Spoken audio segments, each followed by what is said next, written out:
So Eleanor of Aquitaine, though, she knew that she was a political power in her own right from the early stage. So she marries Louis VII when she's 15, and all the accounts seem to agree that from day one, she sort of bossed the situation. Was she a good-looking woman? Yeah, apparently. Yeah. In her youth, extremely beautiful. Yeah. Right. Okay. How old was Louis VII at this point? He was a bit older, not much older. I think he was like 17 or 18 or something. So he's an inexperienced young man. And pious. And very church-like.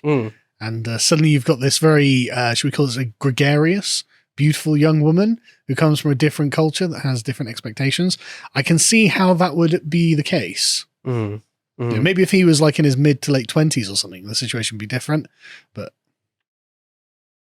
yeah, it seems like she was one of those people that sort of did, within reason, did and said whatever she wanted and hang the consequences, you know. It doesn't really care for what other people think because she's the top of the pile and doesn't need to prove anything to anyone. She's going to do what she wants to do. She knows the game though, right? Because she's been brought up in it and she knows her place in the hierarchy. And so once you're secure in that, at the very top, once she's the anointed Queen of France. Yeah. There's no one to tell her no, really, most of the time. Yeah. Especially if her wife, she's got her husband a bit browbeaten. Yeah. Also, but apparently their marriage wasn't particularly happy. They were married for about 14, 15 years. They were married. And she just didn't like the fact that he was weak. Oh, yeah. Do you know what springs to mind? There's a funny clip, not funny, but there's an interesting clip of Jackie Kennedy being asked in an interview once, like, what do you think about policy, about government, about the Cold War, whatever?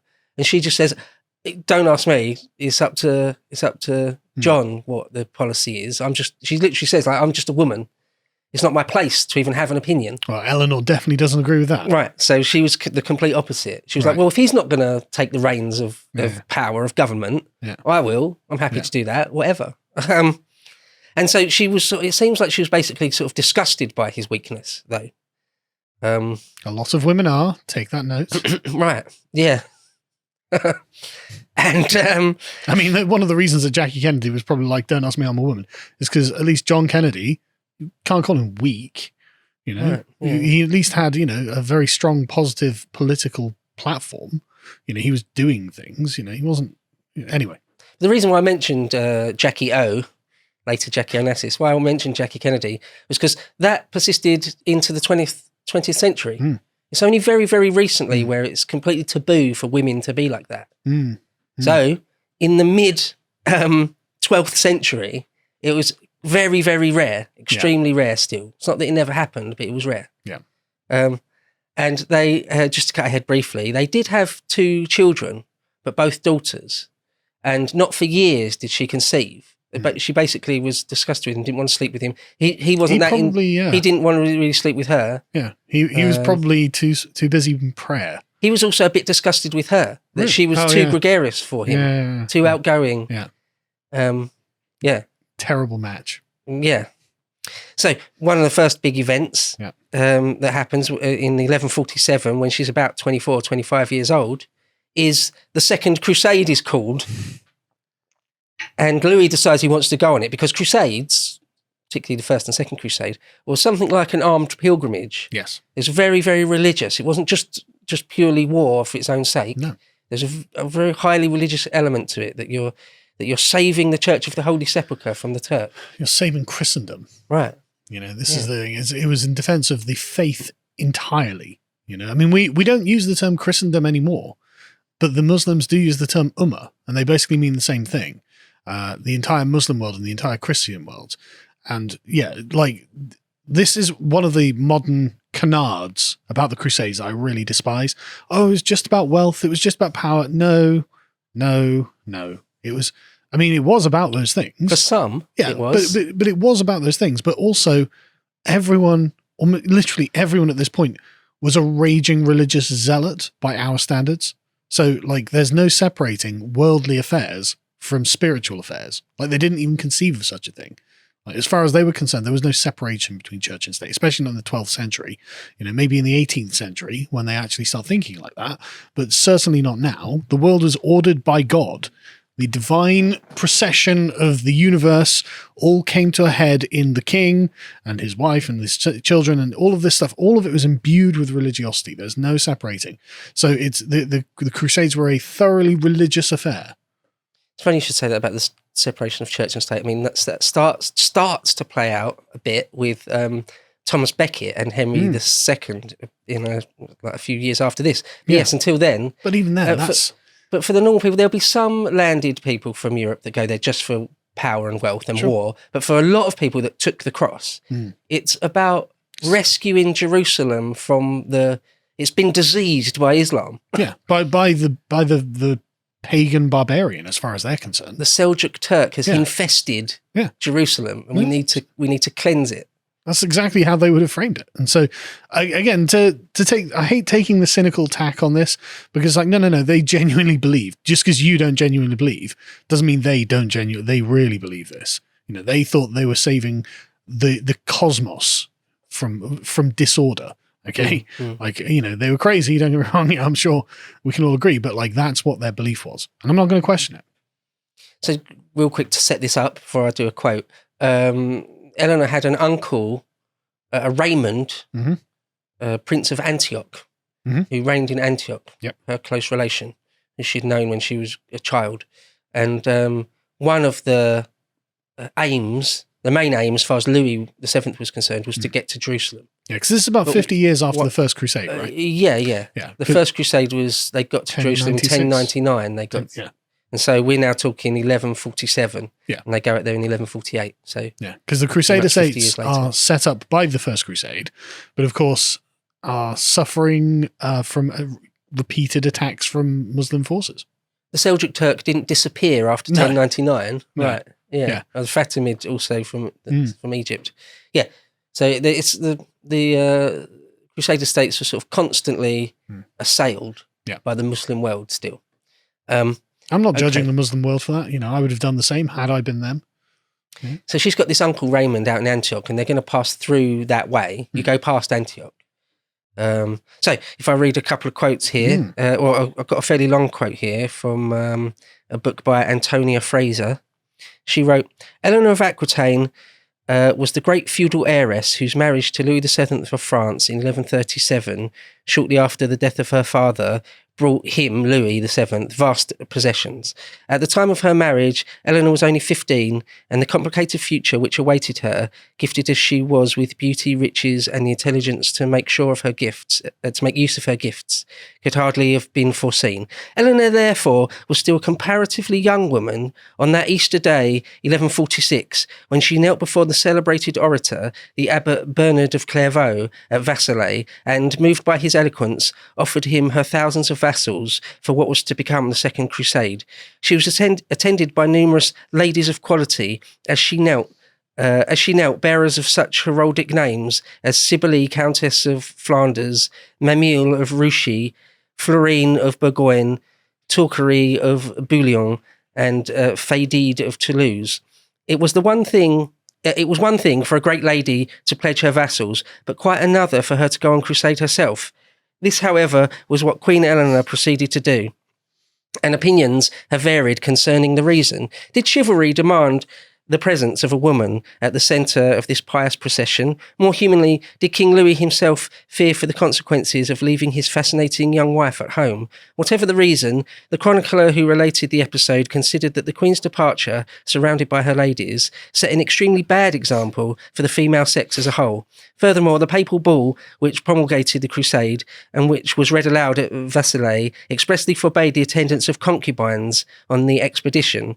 It was at this moment, according to legend, that Queen Eleanor suddenly appeared among the crowds at Vassalaie, taking the cross, riding a white horse and herself dressed in the guise of an Amazon, with gilded buskins, type boots, really, buskins, with gilded buskins on her feet and plumes in her hair. Surrounded by her ladies, similarly, if less gorgeously attired, the Queen galloped through the crowds, urging on the faithful to join the crusade in a deliberate imitation of Panthenslia, who's an Amazon queen who appears in the Iliad. Achilles kills her, actually. So an Amazon warrior queen, and her soldier women. Her squadron of ladies also distributed white distaffs to the faint-hearted, an early form of the First World War's white feather. According to Nicetas, who's actually a Byzantine historian, chronicler, according to Nicetas, the queen kept up her enjoyable classical charade along the route to the Holy Land. So LARPing all the way, it seems to me. The Greek historian wrote of the women dressed as men, mounted on horses and armed with lance and battle axe, and they kept a martial mien, bold as Amazons. And he mentioned that at the head, quote, one particular, presumably Eleanor, richly dressed, went by the name of the Lady of the Golden Boot. The elegance of her bearing and the freedom of her movements recalling the celebrated leader of the Amazons. In a bold gesture, this is Fraser goes on, Antonia Fraser goes on. In a bold gesture, Queen Eleanor had thus separated herself from the category of mortal women, mere concubines, albeit royal, and other female companions. By her plumes and her bold buskins, she had appealed ostentatiously to the past, and declared in so doing her right to accompany the crusade. It should perhaps be noted in conclusion that the bull for the next crusade, the Third Crusade, 1189, expressly forbade women of all sorts to join the expedition by general agreement of all the Christian monarchs, including King Louis. But by this time, Queen Eleanor had been married to King Henry II of England for nearly 40 years. It's very interesting because I feel that this wasn't Louis's choice. Yeah. Yeah. You know, like the question, maybe Louis didn't want to leave her home. I mean, he probably wouldn't have wanted to leave her home, but I don't think that this was his decision. She seems to have taken that southern energy and realized, I can make a big show of this. You know, this because again, like she comes from that kind of expressive culture. I mean, one might say she's not taking it seriously. I get the impression that Louis, she was a total embarrassment to him. Yes. What an embarrassment. Because another thing as well, like not just the religiosity of crusading, right? There's a chivalrous exuberance in knightly garb and knightly behavior, right? But one of the interesting things about the crusade is that it's a deliberate act of remittance of sins. Yeah, right. And so there was always with the Crusades an undertone of seriousness, because actually a lot of people going would have been criminals who are trying to save their immortal souls. And you see this in the First Crusade as well. And there's also the like extreme religiosity of it with this sort of peasants' crusade at the beginning with the hermit, Peter the Hermit. Peter the Hermit. Yeah. Where it's not this LARP. But it's actually very grim and no, we're very serious, you know. And so she is, as you say, she kind of embarrassing that she's kind of missing the point with her southern exuberance. Her LARPing. Yeah, you said undertones there. I'd say explicit overtones. It's deadly serious.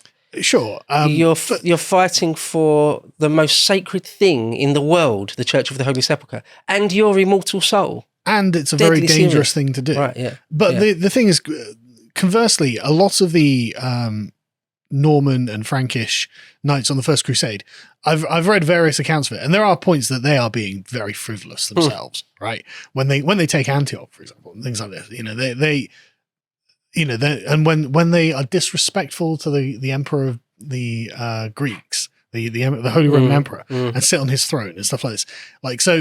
Tancred. Yeah, it's not that there's no frivolity, and so, like I said, I didn't want to make it, but it is a very serious endeavor overall, right? It's not there aren't people who aren't jackasses, because there are, but she's really taking the crown on that one there. She's LARPing, it seems to me, dressing up as an Amazon. Yeah.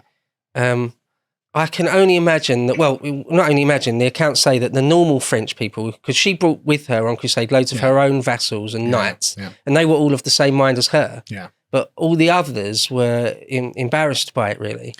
There's one or two accounts where she would ride through the Anatolian countryside bare-breasted. I imagine that went down brilliantly. With the very, very pious Louis VII. Yeah. Didn't, yeah. And I can only imagine what the Muslims were saying back in their camps. Right. There's a bare-breasted French woman. The Queen. On crusade. It's like, what are you talking about? Are you serious?